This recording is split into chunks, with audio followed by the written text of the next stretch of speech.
So this is a funny thing, is I'm almost never recognized. One of those things is I don't give Russian interviews because I don't want my face all over the news, which is nice because it just allows people to sort of forget about my face, and I can go about my life.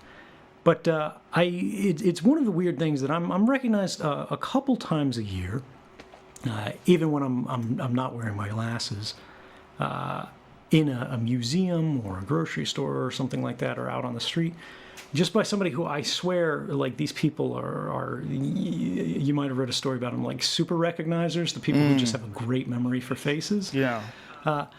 Because I can be like wearing a hood and like a jacket, it can have a scarf around my face like in the winter, and it, like, you can barely see my face, and they'll come up to me and they're like, "Are you Snowden?" And I'm like, "Whoa." That's, what do you say? That's pretty impressive. I'd say, yeah. Wow. It's nice to meet you. I've never had a negative interaction from being recognized. But for me, because I'm a privacy advocate, like, I would much rather go unrecognized. Like, I don't want to be a celebrity. But the other thing is, I'll get recognized in computer stores, and I think there's just like a mental association where people are like, their brain, when it's cycling through faces that it recognizes, it's going through like the subset of nerdier people or something like that when you're in a computer store, because for whatever reason, I'm recognized much more frequently when there's some kind of technological like locus.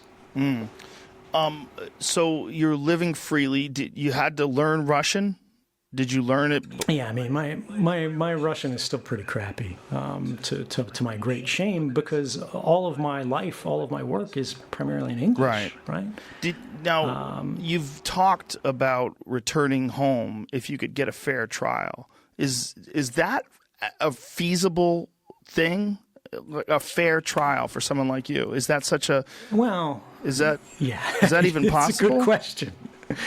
I mean, look, if we're being frank, I think all your audience knows the chance of me getting a fair shake in the Eastern District of Virginia, a couple miles from the headquarters of the CIA, is probably pretty slim, because that's where they draw the jury pool from, right? But my objection here is on a larger principle. Right. What happens to me is less important. Right. If I spend the rest of my life in jail, that's less important than what I'm actually requiring the government to agree to, which is a single thing. Right.